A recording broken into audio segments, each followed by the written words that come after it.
Hello, everybody. Welcome Hi, back. guys. How you doing? I'm good. How about you? Good. Welcome to the Castro Files. Thank you so much again for joining us. Absolutely. Beth's got a great story. do. We're going to give a disclaimer on this one in a minute. This one does get a disclaimer, but... Before we get into that, of course, go out, do us a favor, like and subscribe to the Castro Files channel. You can also check out all the audio out on iTunes, Spotify, all the places. Audible, yeah. And it's going to be under The Bar is Open with Beth and Greg for the audio stuff, if you're into that. Or definitely watch the video, of course. I think that's always the cool part, because we get there's a lot of cool pics, and this one especially. Imagery in this one. This one's, I think it's going to be heavily kind of covered with that, because it's some of the, So my disclaimer is this one is brutal. It's pretty gory, and it's pretty detailed, so if you have young children around or you're squeamish, maybe this might not be for you, but if you really like it's bad, but it's not too bad. So give it a try. It's a serial killer story. I got this from the Bizarre True Crime Volume 9 book by Ben Oakley. This is during wartime London, as the Germans' bombs were raining down, a serial killer was at work who brought a new kind of darkness to the cold and lonely streets of the British capital. I'm also going to disclaim we're both struggling with these allergies, so I'm a little hoarse and it may give out from time to time and may need to get a drink of water, but we'll make it. Yeah, we'll figure it out. All right, let's go. So, there is nothing worse than a city in fear of bombings falling from the sky, except perhaps a serial killer who took advantage of London's darkest hours to feed an evil desire for cold-blooded murder. Known as the Blackout Killer or the Wartime Ripper, 27-year-old Gordon Cummins finally snapped and went on a killing spree across London that left 6 women dead and 2 severely injured who barely managed to escape his clutches. And if we've got a picture of him, I've got 2. So that is his military picture, and I think the next one too is his just him looking very dapper. Dapper. So one of the things that he was a pretty handsome guy. He was, and he was very charismatic, and like they almost compared him to like royalty. Like they called him the Duke in his circle because he was just so, he was a man of the people. People loved him. Gotcha. Coming just 50 years after the infamous Jack the Ripper murders, Cummings was seen as a new Ripper, carving his way through the streets of London. Most of the murders took place in February of 1942, but he was also suspected of killing 2 more a few months earlier in October of 1941. The air raids across Britain's major cities led to enforced blackout measures at night, blanketing the cities in darkness. It was under this cover of night that the Blackout Killer roamed the wartime streets seeking his innocent victims. Can you go? There is a picture of what London would look like during these blackouts. So, that is literally... It's just dark. Dark. So they can't see what to target. Right. This was planned so that as the bombs were dropped, it would make it difficult for them to find where they were going to throw it. Yeah. So like I mentioned, he was an extravagant person. The blackouts had been imposed on various cities, including London from September 1939, and were put in place to prevent enemy aircraft from being able to identify targets by sight. The blackouts remained in place until some restrictions were lifted in September of 1944 as the German war machine weakened. What set Cummings apart from the rest of his dark peers was the brutality with which he carried out many of his murders. Some of the victims were badly mutilated that police first thought they had been victims of the bombs. That's how messed up their bodies were. Born at the tail end of the First War, North Yorkshire raised Cummings spent his childhood under the watchful eye of hardworking parents. His father ran a school for the mentally challenged teenagers, and his mother was a housewife to 4 children. Cummings had an unremarkable childhood, but sought a career in chemistry before moving to Newcastle when he was 18 years old to take a job as an industrial chemist. Due to his poor timekeeping and antisocial behaviors, most likely developed from the family's closeness to the delinquent school, he failed to keep down a job more than a few months. When he was 20, Cummings moved to London and took various jobs, but found himself drawn into the large society life the city offered. His love for clubs, bars, and London women led him to developing a persona for himself that lifted him from the working class roots to something he believed was more desirable. He worked on a posh London accent and told wild stories of nights with multiple women and a fake heritage designed to show others how better he was than them. His extravagant persona was funded by petty theft, lifting him from beer-swinging peers into champagne lifestyle. So, he set himself up. Yeah. He was a criminal. On top of it, slippery slope. The Duke. At 21, Cummings joined the Royal Air Force, and his posh persona led to many nicknames, including the Duke and the Count. Though he annoyed most of his comrades with tales of grandeur, he trained hard enough to be selected for the flight duty by the RAF Selection Board. He also married Marjorie Stevens in 1936, but they never had children, and their marriage was more out of convenience than love. She would continue to believe her husband was innocent of any crimes right up until her own death many years later. Shortly before his arrest, Cummings was due to report for duty at an aircrew receiving center in Regent Park, where he would have ultimately sat behind the controls of a Spitfire. I'm assuming that's a plane. Okay. Yeah. But the Duke had gone down a path of murder and brutality that to this day raises the hair on the back of the neck. During the time of the London murders in October 1941, Cummings was stationed in Coleraine, Wiltshire. But whenever he went on leave, he would head straight for central London to use prostitutes and revel in his own tales of magnificence and showmanship. On the morning of October 14th, 1941, following a bombing raid, workmen were searching through the rubble of a bombed house in Hampstead Road, closer to Regent Park, when they stumbled upon a body.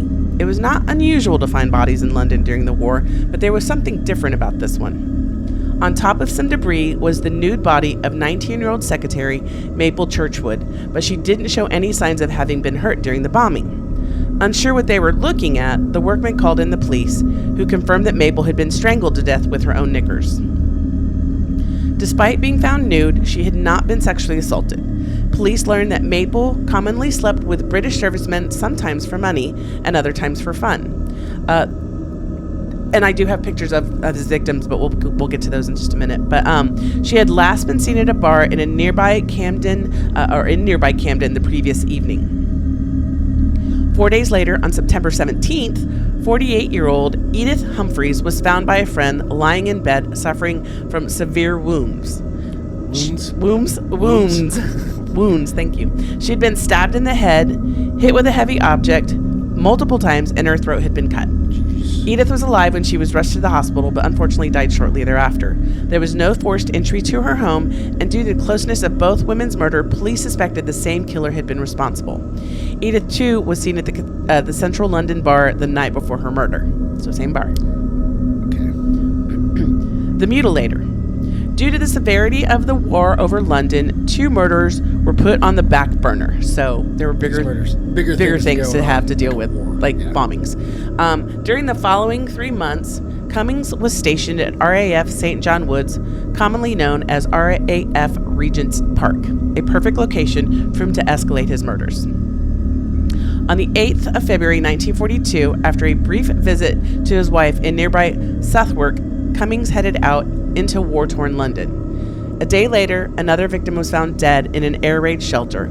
41-year-old pharmacist Evanlee Hamilton was last seen drinking wine, celebrating her 41st birthday at Marble Arch. As she walked back to her boarding house, Cummings befriended and lured her to the air raid shelter, where he became violent. He ripped off her clothes and manually strangled her to death. The autopsy showed that she tried to fight him, but was not sexually assaulted.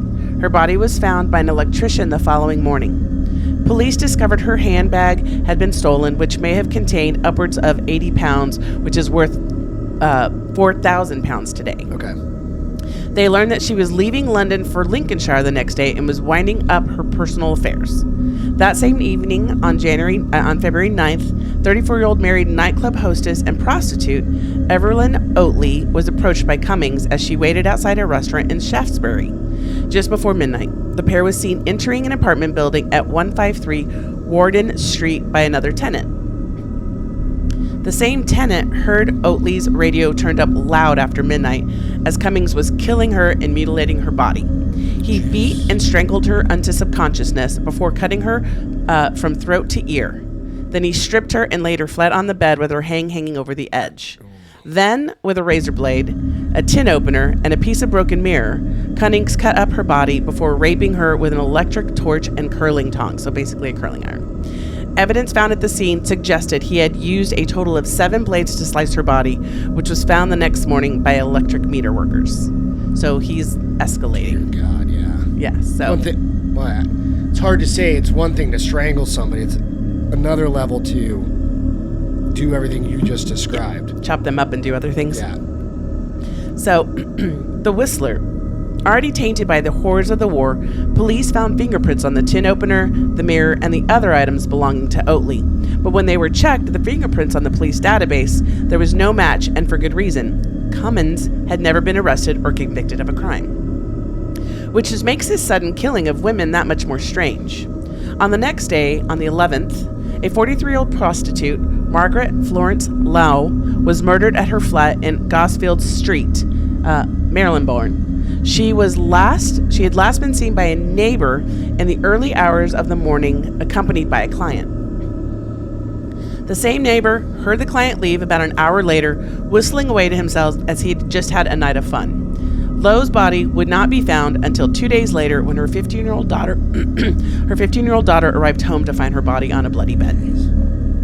Her nude body had been positioned in such a way that she was on her back with her legs apart and knees bent forward or upward. She had been totally, brutally beaten to death and strangled with a silk stocking. And if police thought Oatley's murder was horrific, it was nothing compared to Lau's. Cummins had mutilated Lau's partly when she was alive, but mostly after she had died. He used a razor blade, a kitchen knife, a dinner knife, and a fire poker to stab and slice her body. All 4 weapons were left embedded in her body or nearby on the bed. Dear. So he's leaving his tools. Yeah. He's just finding shit around the house. He's making do with what he had. Good God. Her stomach had been sliced open with such severity that her organs were exposed, along with multiple lacerations and cuts to her groin. A large wax candle had also been inserted into her. This dude. Yeah. That the suspect walked away from the scene whistling happily sent chills down the investigator's spine. So the Whistler, remember she said she heard somebody leaving from that apartment, sounding like he just had the best night.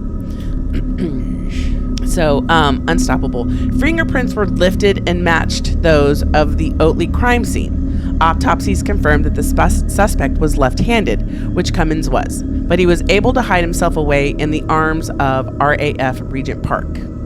One day after Lau's horrific death on the 12th of February, 25-year-old prostitute Catherine McCauley was attacked by Cummins in her own home after he had paid for her services.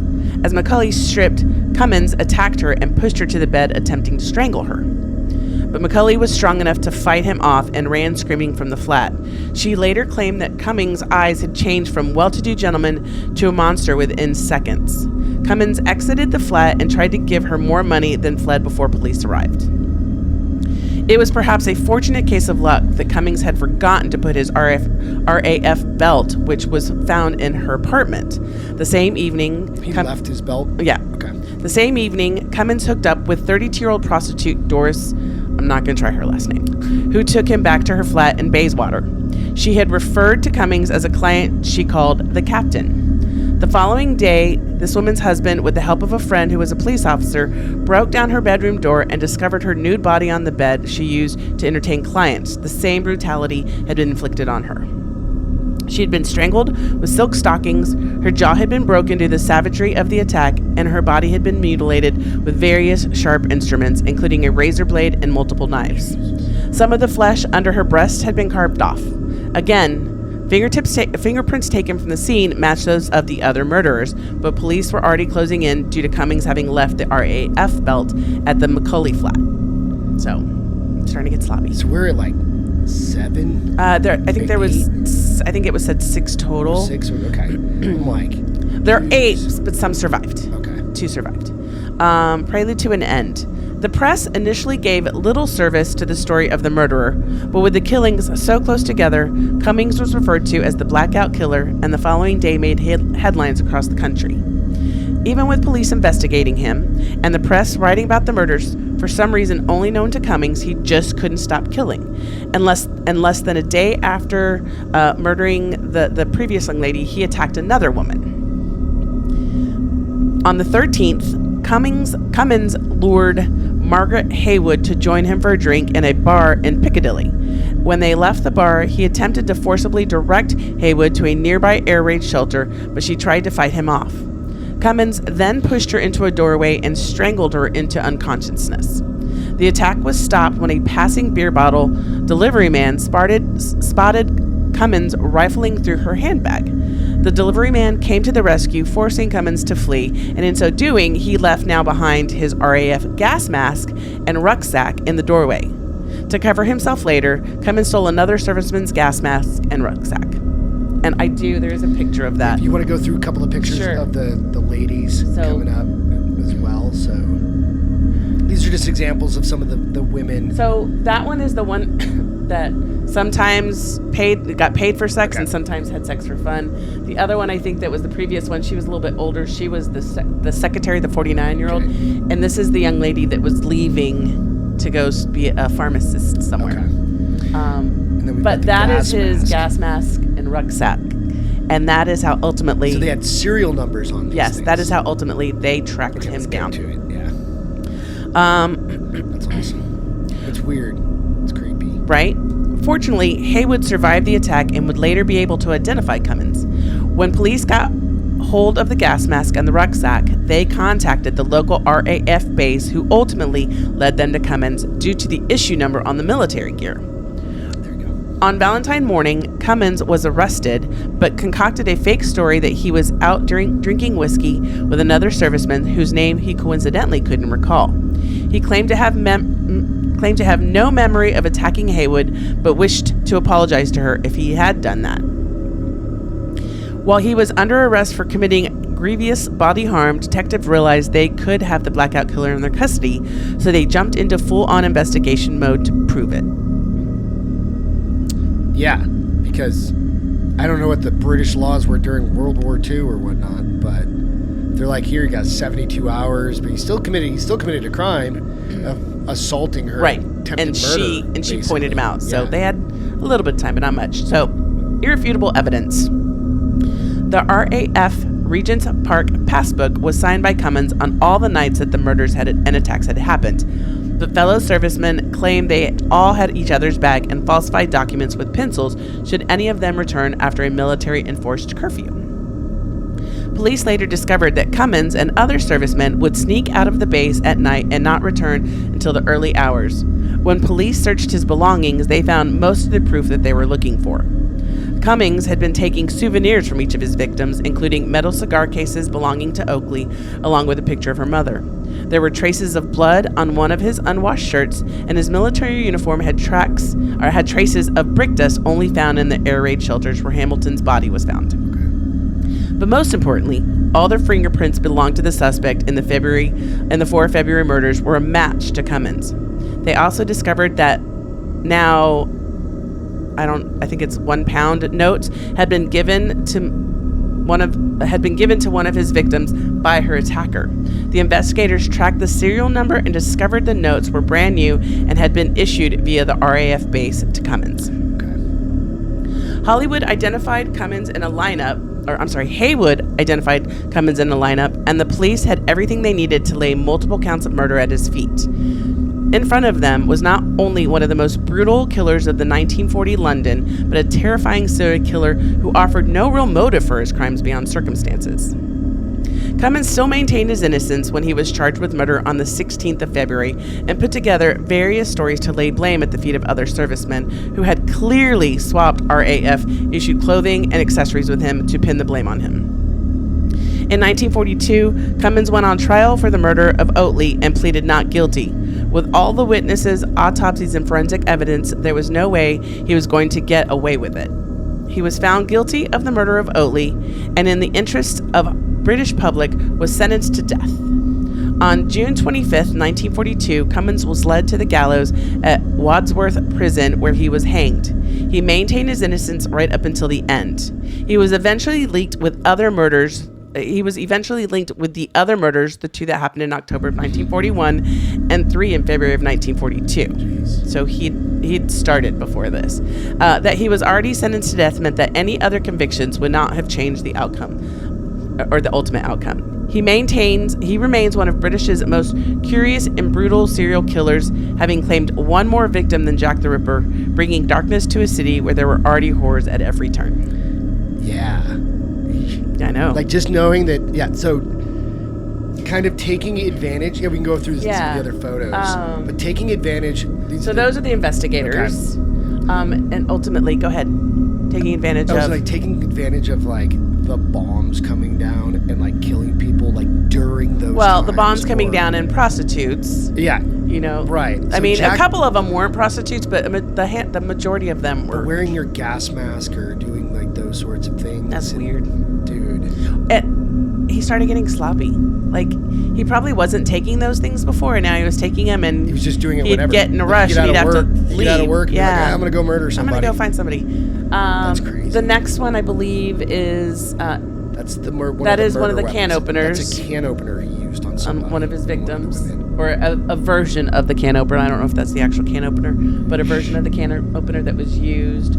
That was another one of his victims, and that is the prison that ultimately he was sentenced to death and hanged. Sentenced to death. Yeah. Great story, but it's interesting how you hear about Jack the Ripper, but you don't hear about this story, right? And he's even more prolific, but Jack the Ripper it's like they've still never found him. Yeah, Jack the Ripper, they don't know. So they don't this even know guy, who it was. You would think they would talk more about this gentleman because he was caught and convicted. It was solved, right? I guess that takes some of the mystery out of it. So Jack the Ripper, he just went silent or whatever, and they never found him. So great story. Thanks. Creepy, gross, a little brutal, but I found it interesting. Absolutely, good one. Thanks. Absolutely. So, thank you guys so much for hanging out tonight. Be sure to go out and like, subscribe on the Castro Files channel. Yes. I want to thank Pete, who's off camera right now, for helping to produce this He's episode. waving. Appreciate it. And everybody, have a good night. Till next time. Hey guys, love you. See you later. Bye. Cheers.